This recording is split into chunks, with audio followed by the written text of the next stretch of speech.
4 പതിറ്റാണ്ടായി വടക്കാഞ്ചേരിയുടെ കന്നഡ വ്യാപാര രംഗത്ത് വിശ്വസ്ത സേവന പാരമ്പര്യമുള്ള ജോൺസൺ കന്നഡ വ്യാപാരം ഇപ്പോൾ ആധുനിക രീതിയിൽ നവീകരിച്ച ഷോറൂമിൽ തിങ്കൾ വെള്ളി ദിവസങ്ങളിൽ രാവിലെ 10 മണി മുതൽ ഉച്ചയ്ക്ക് 1 മണി വരെ കണ്ണ് ഡോക്ടറുടെ പരിശോധന, ഡ്രൈവിംഗ് ലൈസൻസിനായുള്ള സർട്ടിഫിക്കറ്റുകൾ, വിദ്യാർത്ഥികൾക്ക് ആവശ്യമായ ആന്റി ഗ്ലെയർ ബ്ലൂ കട്ട് ലെൻസുകൾ കുറഞ്ഞ വിലയിൽ, ദിവസവും രാവിലെ 9 മണി മുതൽ രാത്രി 8 മണി വരെ ക്വാളിഫൈഡ് ഒപ്റ്റോമെട്രിസ്റ്റിന്റെ സേവനം, എല്ലാവിധ ബ്രാൻഡഡ് ഫ്രെയിമുകൾ, ലെൻസുകൾ എന്നിവ കുറഞ്ഞ നിരക്കിൽ.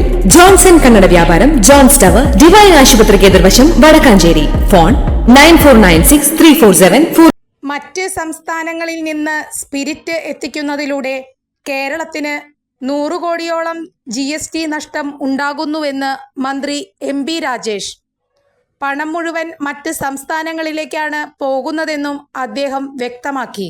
മഹാരാഷ്ട്രയിൽ നിന്നും കർണാടകയിൽ നിന്നുമാണ് ഏറ്റവും കൂടുതൽ സ്പിരിറ്റ് കേരളത്തിലെത്തുന്നത്. കേരളത്തിലേക്ക് സ്പിരിറ്റ് എത്തിക്കുന്ന കമ്പനികൾക്ക് രാഷ്ട്രീയ ബന്ധമുണ്ട് എന്നാണ് പറയുന്നത്.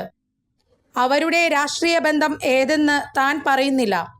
അത് ബഹളത്തിൽ നിന്ന് തന്നെ അത് വ്യക്തമാണെന്ന് മന്ത്രി പറഞ്ഞു.